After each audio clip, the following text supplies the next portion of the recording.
बरं का शीतल, ये बस. आता तू स्वतःच्या मनासारखं असं वागायचं नाही. तेव्हा आमच्या घरात काय रुचल, आपल्या चालरीती काय आहेत, आपल्याकडच्या लोकांना काही कमीपणा येणार नाही ना, ह्याचा विचार करून वागायचं. काळजी घे बाई. आणि उन्हातानात कशाला बाहेर जातीस? आता आमच्या घरात बी काय चाललंय काय कळणं झालंय बघा. काय घेरण मागं लागलंय काय कळच ना. परवा सासू पडली आणि आज सून पडली. जी शालू काढायला ह्याच्यासाठी चढल्या नसत्या तर कशाला पडल्या असत्या. ना तुम्ही माझ्या मोठ्या भावासारखीच आहेत म्हणून हक्कानं सांगते. आता ही जर लगीन ठरलंय म्हणल्यावर असं सारखं सारखं बाहेर फिरणं बरं दिसतंय बाई. आता लगीन हाय म्हणल्यावर आधी काळजी घ्यायला नका बाई. समजा उद्या काही दुखापत झाली तर केवढ्याला पडल. म्हणून म्हणते पुरीसाठी जीव तुटतो बघा माझा. जशी माझी जेडी तशीच मला शीतल. आणि काय ग, तुला पण काय झालं? एवढं चांगलं रुपडं दिलंय देवानं तर काय बाहेर फिरायची गरज आहे का? आणि काय झालं असतं तर म्हणजे कुठं तोंडाला नाकाला लागलं असतं तर काही नक्की सून घेऊन फिरू वय मी.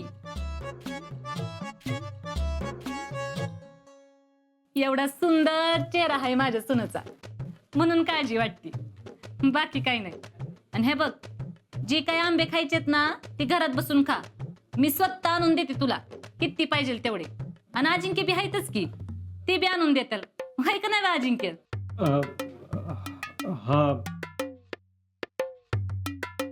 वहिनी, नाना, येऊ का? चला अजिंक्य.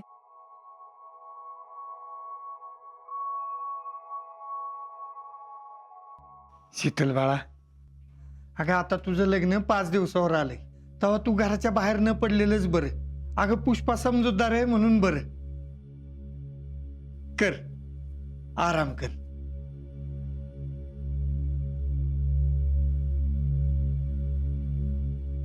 शीतल, भैयाने तुला घरी आणलं हे चांगलंच केलं. पण भैयाने तुला उचलून आणलेलं अजिंक्यला पटलेलं नाही. त्याच्या डोळ्यात बघितलंय मी. बाळा, आपण ज्या माणसावर प्रेम करतो त्या माणसाला कधीच दुखवू नये. इथनं पुढं काळजी घे. हा, आता थोडा आराम कर.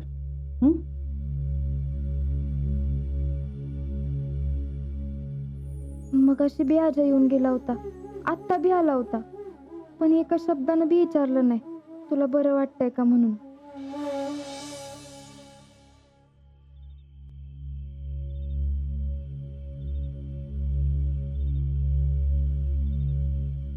जेडी, कुठं चाललीस? कुठं नाही. मग बॅग का भरतीस? आता लग्न करून जायचंय म्हटलं, तयारी करायला नको वे. जयडे, काय बावटपणा करतेस ग? ह्यो बावटपण आहे? नाही, बरोबरच आहे तुमचं. बावटच आहे मी, कारण माझं तुमच्यावर प्रेम आहे. मी तुमच्याशिवाय राहू शकत नाही. ह्यो बावटपणाच आहे. एवढं प्रेम करून मी तुम्हाला माझ्या प्रेमाची कदर नाही. अजिंक्य, तुम्हाला माझं प्रेम कधीच कळलं नाही. कधीच दिसलं नाही तुम्हाला माझं प्रेम. तुमच्याशिवाय माझ्या आयुष्यात दुसरा कुठलाच पोरगा मित्र म्हणून पण नाही आला. कुठल्याच पोराचा विचार मी नाही केला. तुमच्या संग साखरपुडा ठरला आणि तो मोडून तुम्ही गेला. अहो अजिंक्य, ऐका की.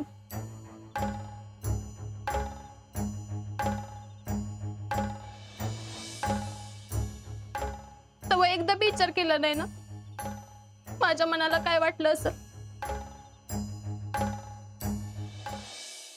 ज्या मुली संग तुमचं पटत नव्हतं तिच्या तुम्ही प्रेमात पडला.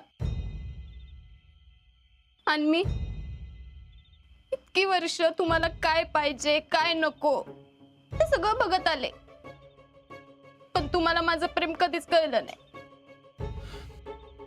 हे बघ जेडे, मी समजू शकतो.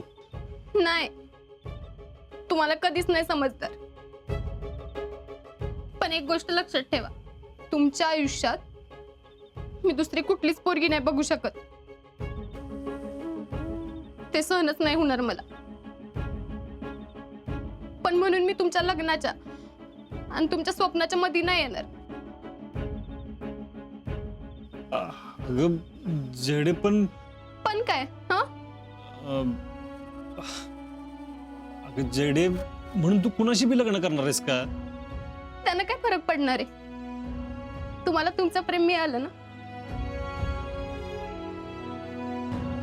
तुम्हाला ज्या पुरीशी लग्न करायचंय तिच्याशी तुमचं लग्न होतंय. आणि तसं बी असं प्रत्येकाच्याच आयुष्यात नसतं ना की ज्याच्यावर आपण प्रेम करतो त्याच्याशीच आपलं लग्न होईल. शीतल बरोबर लग्न झाल्यावर तुम्ही सुखात राहाल ना. मग झालं की.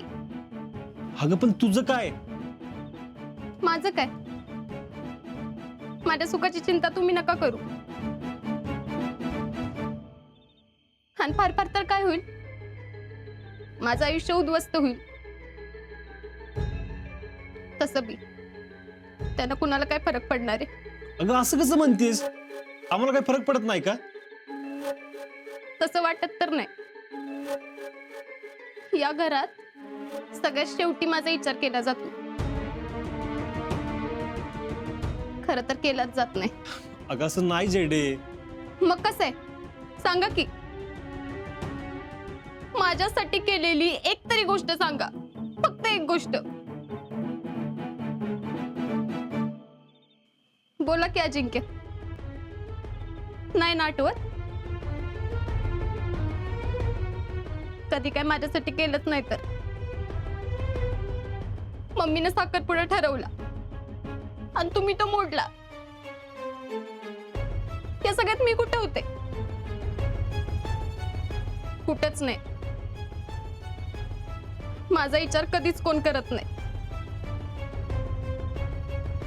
अजिंक्य, मी या घरात अजून नाही राहू शकत. आणि तुमच्या आयुष्यात दुसऱ्या कुठल्या मुलीला मी बघू बी नाही शकत. ते सहनच नाही होणार मला. शीतल माझी चांगली मैत्रीण आहे आणि तुमची निवड बी योग्य आहे. पण तरी बी मला नाही सहन होणार ते. मला तुमच्या दोघांच्या मध्ये नाही यायचं. अगं जेडे 3 दिवस, फक्त 3 दिवस राहिलेत. आजचा दिवस बी असाच गेला.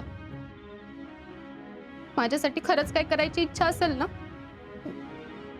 तर लवकरात लवकर माझ्यासाठी मुलगा बघा आणि तुमच्या आयुष्यातून मला कायमचं लांब ठेवा.